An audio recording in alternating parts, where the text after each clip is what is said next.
आज की ताजा खबरों की इस अपडेट में बात करेंगे देश भर की तमाम बड़ी और काम की खबरों के साथ ही सरकार की ओर से आज लिए गए कुछ महत्वपूर्ण फैसलों जारी किए गए कुछ नए नियमों की।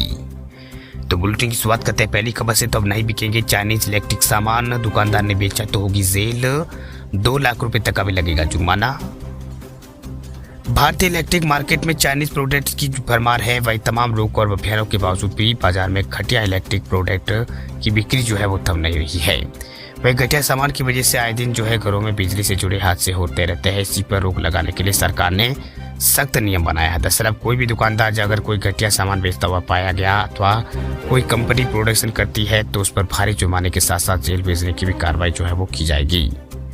दरअसल सरकार ने घटिया वस्तु के आयात पर अंकुश लगाने और इन वस्तुओं के घरेलू विनिर्माण को बढ़ावा देने के लिए स्विच, सॉकेट, आउटलेट और केबल ट्रैकिंग जैसे बिजली सामान के लिए अनिवार्यता गुणवत्ता जो मानदंड जो है वो जारी कर दिए हैं। यानी अनिवार्य गुण जहाँ पर गुणवत्ता वाले मानदंड जो है जारी कर दिए। इस संबंध में उद्योग, संवर्धन एवं अतिरिक्त व्यापार विभाग ने जो है विद्युत सहायक उपकरण आदेश 2023 जो है वो जारी कर दिए हैं। वही DPIIT जो है उसके अनुसार जो है वस्तुओं के उत्पादन, बिक्री और व्यापार, आयात, भंडारण तब तक नहीं किया जा सकता जब तक उन पर वस्तुओं के ऊपर जो है भारतीय मानक ब्यूरो यानी BIS का चिन्ह हो। वही आदेश अधिसूचना के प्रकाशन की तारीख से 6 महीने के बाद यहाँ पर लागू होगा। वही आदेश में कुछ भी यहाँ पर निर्यात करने के लिए घरेलू स्तर पर बने प्रोडक्ट पर इस कानून को यहाँ पर लागू जो है वो नहीं किया गया है। वही लघु एवं कुटीर और मंझोले जो उद्योग जो है MSME उस क्षेत्र की सुरक्षा के लिए आदेश को पालन करने की छूट यहाँ पर दी गई है। छोटे उद्योगों को 9 महीने का अतिरिक्त समय दिया गया है, जबकि सूक्ष्म उद्यमी जो है उनको यहाँ पर 12 महीनों का अतिरिक्त समय दिया जाएगा। बात अब करते हैं अगली खबर की। तो ब्लड बैंक अब खून के बदले नहीं ले सकेंगे पैसे, सिर्फ देनी होगी प्रोसेसिंग फीस। सरकार ने लगाई है रोक। अक्सर आपने सुना होगा कि किसी मरीज को खून की जरूरत थी और ये खून ब्लड बैंक से खरीद कर लाया गया। कई बार तो ब्लड बैंक कुछ यूनिट खून के लिए हजारों रुपए ले लेते हैं, लेकिन अब ऐसा करना संभव नहीं होगा। दरअसल drug controller general of India जो है उसने ब्लड यूनिट पर सभी तरह के चार्ज को हटा दिया है।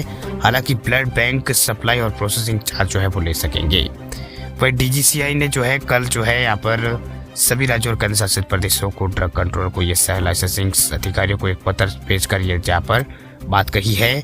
इस पत्र में कहा गया है कि पिछले साल सितंबर में हुई ड्रग्स कंट्रोलर कंसल्टेटिव कमेटी की बैठक के दौरान जो है एजेंडा नंबर के साथ संबंध में इसकी सिफारिश यहाँ पर की गई थी। इसमें कहा गया था कि खून बेचने के लिए नहीं बल्कि देने के लिए है और ब्लड बैंक सिर्फ प्रोसेसिंग चार्ज ही जो है वो कर सकते हैं। वही DCGI ने सभी यहाँ पर राज्यों और केंद्र शासित प्रदेशों को जो है पत्र लिखकर संशोधनों का पालन यहाँ पर कराने का पत्र यहाँ पर लिखा है। बता दें आपको कि पिछले कुछ समय से लगातार शिकायतें आ रही थी कि ब्लड बैंक प्रोसेसिंग शुल्क के अलावा भी पैसे जो है वसूल रहे। इसी के बाद जो है DGCI ने ऐसा कदम यहाँ पर उठाया। बता दें आपको कि जब कोई व्यक्ति रक्तदान करता है तो उसे सीधा रोगी को यहाँ पर नहीं चढ़ाया जाता है।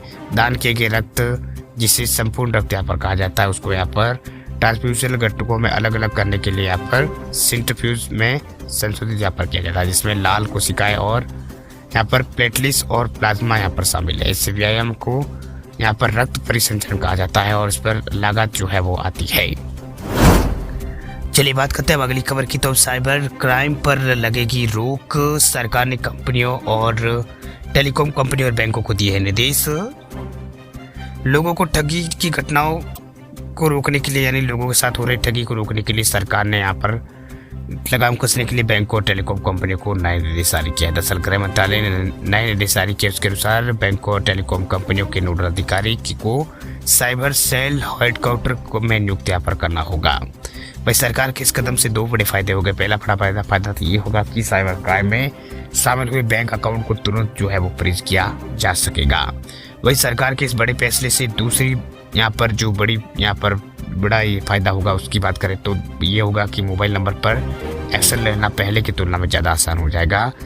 लोगों के साथ ठगी घटनाएं बढ़ने के बाद जो है साइबर अपराधियों पर नकेल भी कसना जरूरी हो गया है। वही सरकार का ये कदम जो है बड़े प्रहार की तैयारी में है। वही गृह मंत्रालय ने साइबर सेल हेडक्वार्टर में नोडल अधिकारियों की पोस्टिंग के निर्देश इसलिए भी यहाँ पर दिया है कि साइबर अपराध जैसी घटनाओं को बिना एक्शन के तुरंत जो है वो यहाँ पर बिना किसी इनको यहाँ पर रोका जा सके, बिना किसी देरी के तुरंत इसके ऊपर एक्शन लिया जा सके। वही आप लोग एक जानकार हैरत में पड़ जाएंगे कि हर दिन साइबर क्राइम से जुड़े 5,000 से ज़्यादा शिकायतें आ रही है। यही नहीं, स्कैमर्स अब तक जो है 9 लाख से ज़्यादा लोगों को अपना शिकार यहाँ पर बना दिया है। इसमें केवल 10% मामलों में ही रिकवरी जो है हो पाई है।